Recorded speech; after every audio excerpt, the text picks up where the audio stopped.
I lay a copy of the said bill on the table. Professor Manoj Kumar Jha 9 minutes. जी sir, वाकिफ हूँ। शुक्रिया sir, बिल्कुल शुक्रिया सभापति महोदय। एक छोटी कहानी से शुरू करना चाहता हूँ। हमारे विश्वविद्यालय में एक शिक्षक थे, वो कह रहे थे कि एक सेठ थे राजस्थान में, अचानक सांप सांप चिल्लाने लगे।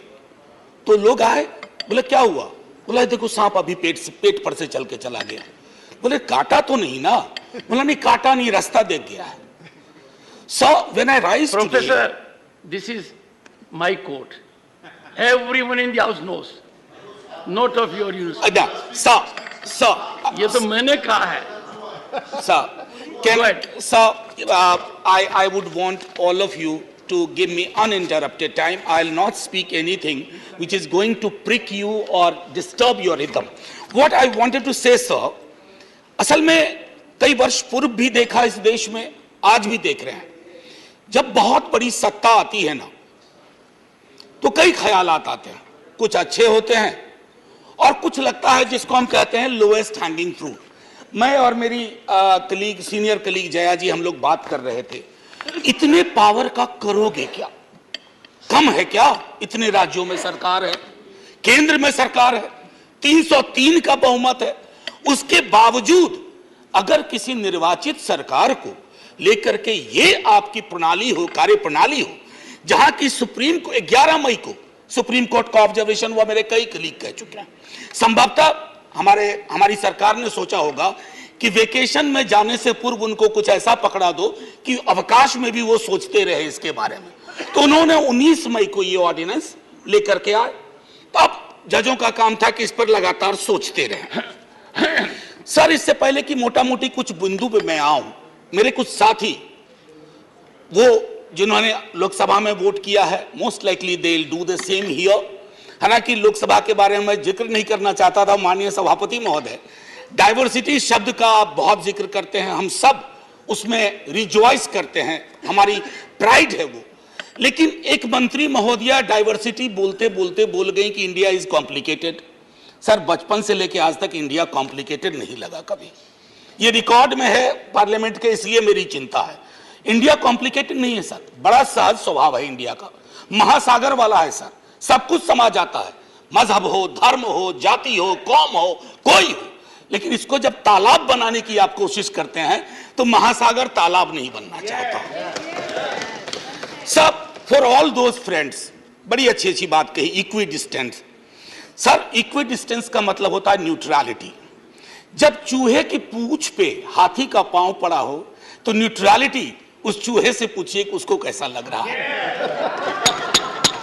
तो मैं समझता हूं, इसलिए सर एक शेर अर्ज किया है, आज बड़े शेर पढ़े गए हैं, सुधांशु जी ने पढ़ा, तो मैं भी एक अर्ज करता हूं सर। ये पड़ोस के मुल्क से आया है। तुम तकल्लुफ को भी इखलास समझते हो फराज, तुम तकल्लुफ को भी इखलास मतलब ट्रू फ्रेंडशिप, तुम तकल्लुफ को भी इखलास समझते हो फराज। दोस्त होता नहीं है हर कोई हाथ मिलाने वाला, आपकी पेशे नजर है जी। तो मैं ये कहना चाह रहा था sir, at a historical juncture एक चीज और मुझे बड़ी अच्छी लगी उस दिन, हमारे माननीय गृह मंत्री जी ने जवाहरलाल नेहरू जी को कोट किया। एक पल को मुझको लगा कि इस शांतिवन में अस्थियां कसमसा गई होंगी। ये हुआ क्या? ये हुआ क्या? फिर अंबेडकर साहब को भी कोट किया, राजा जी को कोट किया, उन्होंने कन्हैयालाल मानिकलाल मुंशी को कोट नहीं किया, एचवी कामत को कोट नहीं किया, जो शायद ज्यादा उनके पक्ष में तर्क आ जाता। सर, विश्वविद्यालय में मैं पढ़ाता हूं तो पीएचडी के स्टूडेंट्स को साइटेशन हम लोग सिखाते हैं, जिसको कहते हैं एथिकल साइटेशन।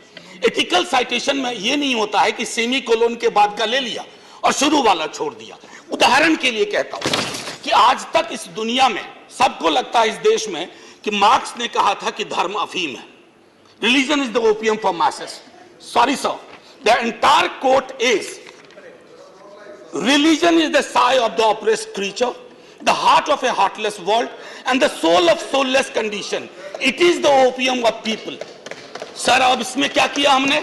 सिर्फ ओपियम वाला लाइन निकाल लिया और मार्क्स को कह दिया कि धर्म विरोधी था। सर, मैं इसलिए कहता हूं साइटेशन बहुत इंपॉर्टेंट चीज है। बहरहाल जवाहरलाल जी की अस्थियों को मजा आया होगा, जहां तक मुझको लगता है, शांतिवन में। सर, ये मूलतः मैं इसलिए नहीं कहता कि मैं बीजेपी के कार्यप्रणाली का विरोधी हूं सर, वो एक पॉलिटिकल रियलिटी है, हम भी एक पॉलिटिकल रियलिटी हैं।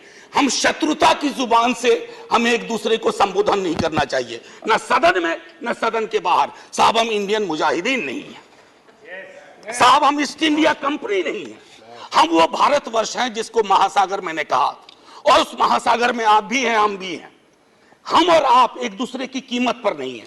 तो सर मैं ये कहना चाहता था कि ये प्रतिगामी बिल है सर, आपको घंटी नहीं बजाना पड़ेगा, मैं प्रॉमिस करता हूं, पक्का उसी में खत्म कर दूंगा।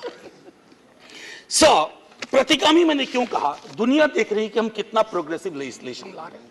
सर ये मुझे जो चिंता इसमें ये हो रही है कि माननीय सर्वोच्च न्यायालय ने एक निर्णय दिया, सर कुछ सोच के दिया होगा ना। आप अक्सर कहते हैं कि नेहरू नहीं चाहते थे, अरे नेहरू 56 में नहीं चाहते थे, 67 वर्ष बीत गए हैं, हकीकत नहीं बदलती क्या? नेहरू के टाइम में हम सार्वजनिक क्षेत्रों में कितना ध्यान देते थे और आज हम बेचने पे ध्यान दे रहे हैं। ये फर्क आया है ना सर, चूंकि ये फर्क आया है तो हर हकीकत में फर्क होता है। 56 की दिल्ली और आज की दिल्ली वही नहीं है सर। सर मैं तो अरविंद केजरीवाल जी का बिल ही नहीं मानता हूं, दिल्ली गवर्नमेंट का बिल ही नहीं मानता हूं। मैं तो ये मानता हूं कि सर अगर ये प्रयोग सफल हुआ, अगर सांप ने रास्ता देख लिया, तो कल को उन पर भी गाज गिरेगी जो आज न्यूट्रलिटी और इक्विडिस्टेंट के नाम पर न जाने क्या क्या सोच रहे हैं। सर हम तब भी आपके साथ होंगे, ये तो गारंटी है सर, हमारे पास कोई विकल्प ही नहीं है। परेशान हताश लोगों के पक्ष में खड़ा होना।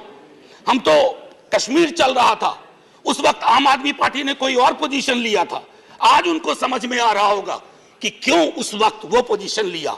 और आज मैं ये कह रहा हूं कि कल को किसी राज्य के साथ होगा, हम आपके साथ होंगे।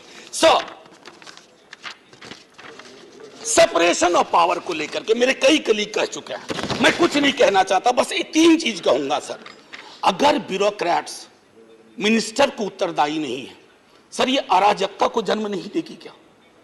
मैं दिल्ली की जनता, अगर मैं दिल्ली सरकार हूं, मैं दिल्ली की जनता के लिए उत्तरदायी हूं। जैसे राघव कह रहे थे, अगर कोई विसंगति कहीं आती है, एलजी साहब के पास जाऊं सर, वो चुनाव जीते। हालांकि मैं जानता हूं कि इस देश में गवर्नर्स और लेफ्टिनेंट गवर्नर्स की भूमिका में विस्तार हो गया, अब तो वो राज्यों के नाम बदल दे रहे हैं। सर आपकी मुस्कुराहट इंगित कर रही है कुछ।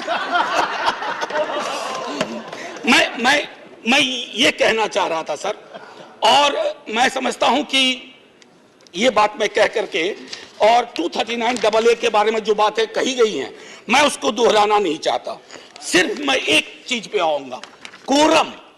सर ये कमाल का कोरम हुआ, 3 में से 2 होंगे। मुख्यमंत्री बेचारा चेयरमैन है, बहुत अच्छी बात कही उन्होंने, चेयरमैन विदाउट चेयर। मुख्यमंत्री चेयरमैन है, वो अगर 2 मिनट लेट भी पहुंचेंगे तो कोरम डिसाइड कर लेगा क्या करना है दिल्ली के लिए। Sir it is not quorum, it is actually an instrument to decimate the very idea of elected government. Sir sir घंटी मत हो जाइए, केशव राव जी की श्रेणी में 1.5-2 मिनट और ले लूंगा।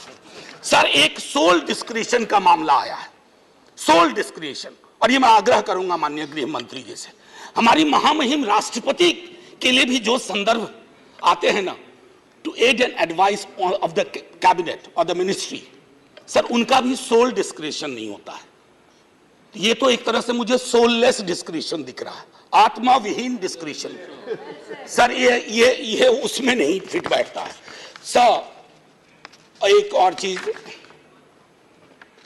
मैं अभी कल गूगल कर रहा था सर, फेडरलिज्म पर 2 बहुत महत्वपूर्ण कोट मिले इंटरेस्टिंग लोगों के, एक चंद्रबाबू नायडू जी का, एक नवीन पटनायक जी का।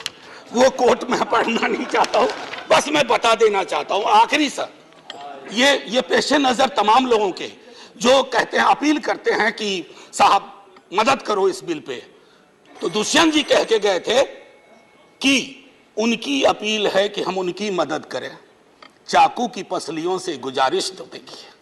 सर ये चाकू पसलियों से कह रही है हमारी मदद करो। सर ये आसान मामला नहीं है। जय हिंद सर, जय हिंद। करीम